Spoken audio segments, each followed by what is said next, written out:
Oi, gente, tudo bem? Eu sou a Leide e no vídeo de hoje nós vamos conversar um pouquinho sobre como herdar as promessas de Deus.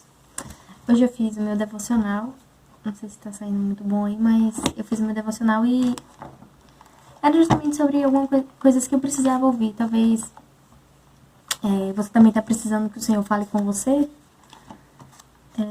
Que tal começar a ler um devocional, fazer uma leitura bíblica, ou então um livro que você gosta, porque parece que sempre que eu preciso de uma resposta, quando eu faço o devocional, Deus me responde de alguma forma. Ou através de um livro, enfim. Faça, só faça. E nós vamos falar sobre isso, como herdar as promessas de Deus. Hoje eu li em Hebreus, estou lendo Hebreus. Acho um livro bem minucioso, assim, às vezes penso até que foi o próprio Deus que escreveu a punho, porque é bem intenso, assim, bem profundo.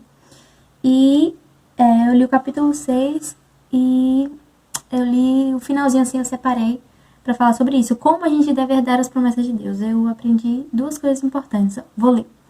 Desejamos que cada um de vocês continue mostrando até o fim o mesmo empenho para a plena certeza da esperança, para que não se tornem preguiçosos, mas imitadores daqueles que pela fé e pela paciência herdam as promessas. Acho que uma das coisas mais difíceis para a gente que recebe a promessa de Deus, ou então que sabe das promessas dele através da palavra, é esperar. A gente até crê, mas às vezes a gente não tem essa paciência de esperar. Eu até escrevi o significado da palavra paciência, e significa virtude daquele que não perde a calma e que suporta algo sem reclamar. Então, essas são as duas formas que a gente consegue herdar a promessa de Deus. Primeiro a gente crê e depois a gente espera até o tempo em que ela se concretize na nossa vida.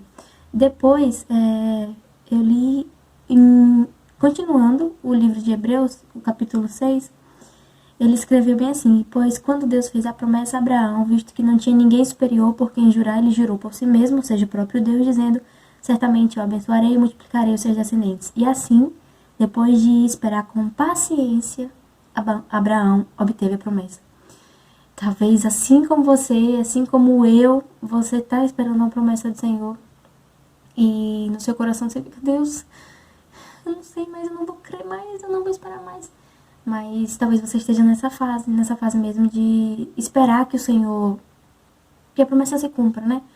Abraão, na verdade, a promessa do filho, né? Que Deus prometeu um filho a Sara e a ele, Sara se antecipou um pouco, mas a promessa foi Deus que fez. E ele concretizou depois, dando um filho certo, digamos assim, a Abraão, que foi Isaac.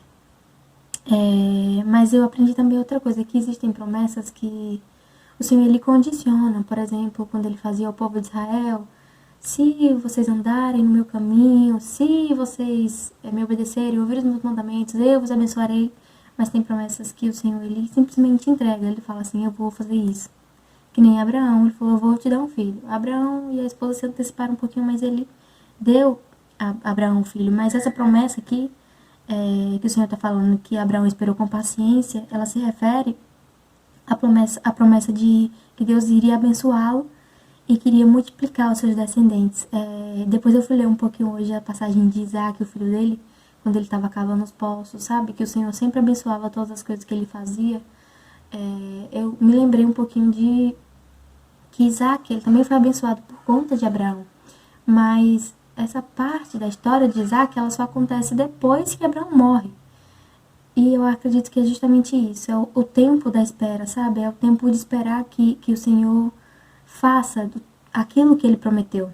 E o versículo aqui mesmo diz que a gente deve firmar essas coisas, sabe? Na nossa a promessa, lembrando de duas coisas: que o Senhor é imutável, que o Senhor ele não mente e que a promessa dele é imutável. Então aquilo que ele falou vai se cumprir. Acho que esse é o vídeo de hoje. Deixa eu ver se tem mais alguma coisa que eu ia falar. Mas é isso mesmo, falar sobre fé e paciência. Talvez você recebeu uma promessa do Senhor, ainda não aconteceu. E por isso você tá meio desanimado, sem saber: será que vai acontecer ou não? Mas guarde essas duas palavras: fé e paciência. Espere. O Senhor vai fazer acontecer. Tchau. Até o próximo vídeo.